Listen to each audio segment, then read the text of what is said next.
Hello. I'm going to carry out an experiment that I found in this textbook over here on the right, Physics and Music, the Science of Musical Sound, by Harvey E. White and Donald H. White. The book was published in 1980, although the book that I have is a Dover edition published in 2014. The idea is to hold one tone constant while you're increasing the second tone and try to figure out what the ear thinks is going on. For this particular experiment, I chose to hold one tone at 440 hertz and then increase the second tone from 440 hertz up to 1760 hertz.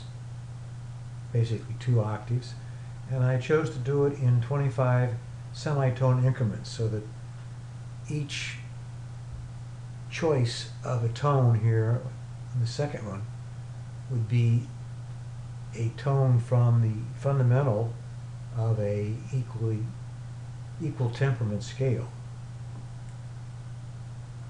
Okay, let's start the experiment and see what's going to happen here.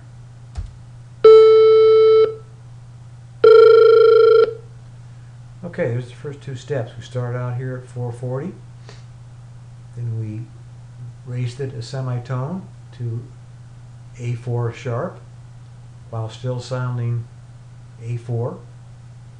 We heard those 2 tones, but we also heard the difference tone, which according to the authors is a tone that occurs at the average of these 2 tones, and it has a variation of about 26 hertz, because that's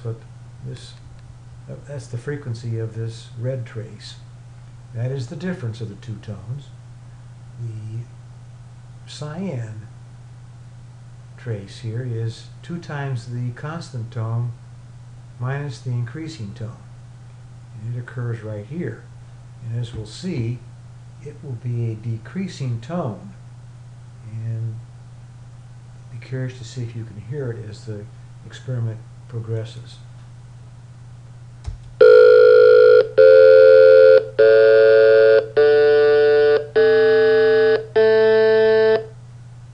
Okay, hopefully you could hear this decreasing tone here, which I am not generating. I'm only generating 2 tones, the green tone, the green trace, and the blue trace. And we stopped it when the green trace was at A4 and the blue trace was at E5, which should be a relatively pleasant sounding combination, but it wasn't quite, because this composite tone here didn't quite mesh up with this difference tone. Take a little look at that.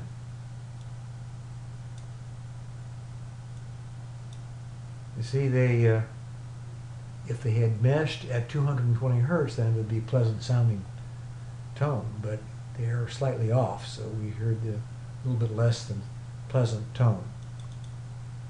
Alright, let's continue the experiment. Now what we're going to see happening here is this composite tone is going to decrease down to 0. It'll go out of the range of my speakers, and then it's going to change phase and sign and come back up, and we'll hear it, hopefully. So let's continue.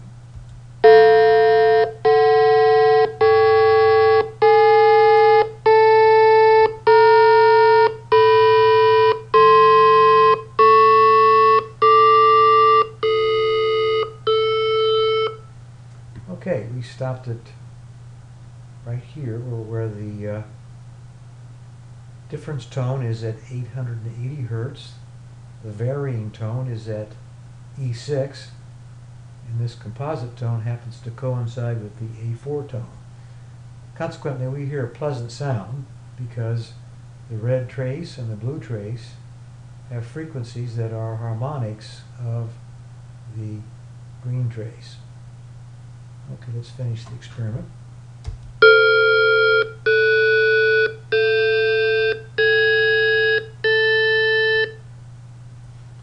Okay, again, we only generated two tones, the blue trace and the green trace along here.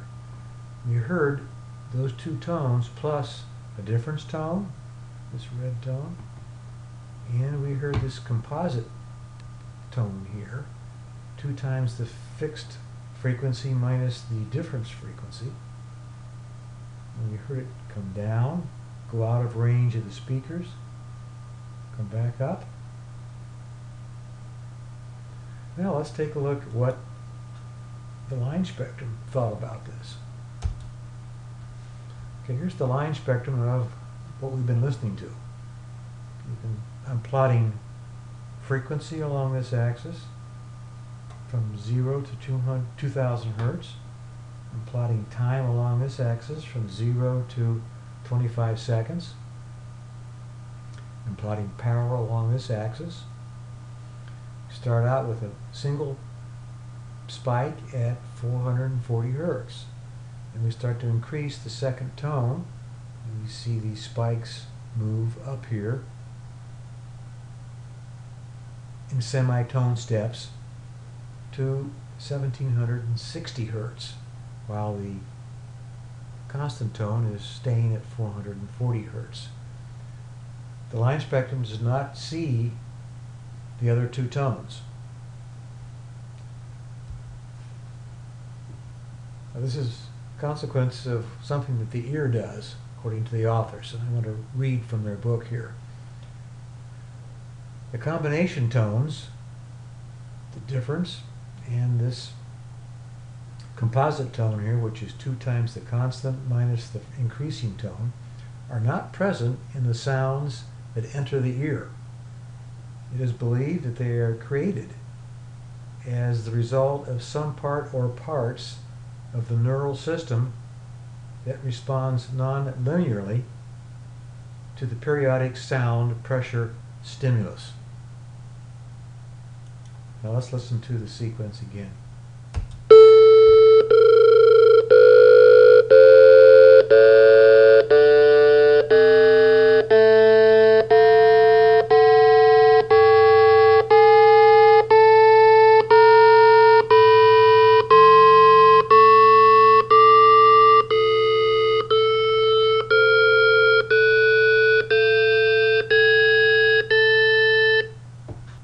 Okay, this is the end of the experiment.